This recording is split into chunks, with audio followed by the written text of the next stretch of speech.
প্রিয় স্টুডেন্টস, আমি সুশান্ত ঘোষ চলে এসেছি ডেইলি ট্রিক সিরিজের পরবর্তী একটি কোয়েশ্চেন নিয়ে। আজকের এই কোয়েশ্চেনটা এভারেজ বা গড় থেকে আসা একটি সুন্দর কনসেপ্টের উপর কোয়েশ্চেন। কি বলেছে, 21 থেকে 81 অবধি সকল যুগ্ম বা ইভেন সংখ্যাগুলোর গড় কত। তো এই কোয়েশ্চেনটা কি ইভেন নাম্বার হোক কি অড নাম্বার হোক, মানে যুগ্ম বা অযুগ্ম দুটোর জন্যই প্রযোজ্য। এখানে তোমাদের যুগ্ম দিয়ে দেওয়া, আমি অযুগ্মর কথাটাও বলবো। তো দেখো কি করতে হয় এই অঙ্কগুলোতে।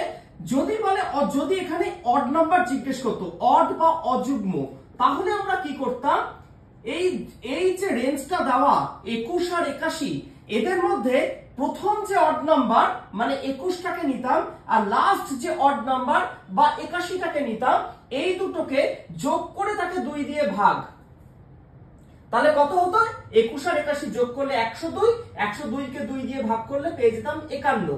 দেখো ঠিক একই ভাবে যদি আমাকে কোশ্চেনে তো অযুগ্ম জিজ্ঞেস করেনি, আমাকে জিজ্ঞেস করছে কি যুগ্ম, ইভেন নাম্বার। তো ইভেন বা যুগ্মর ক্ষেত্রে আমরা কি করব, 21 থেকে 81 পর্যন্ত যে রেঞ্জটা রয়েছে তার প্রথম যে যুগ্ম নাম্বার মানে 20 আর শেষ যে যুগ্ম নাম্বার মানে হলো 80, এই দুটোকে নিয়ে আমরা যোগ করতাম, তাকে 2 দিয়ে ভাগ করতাম।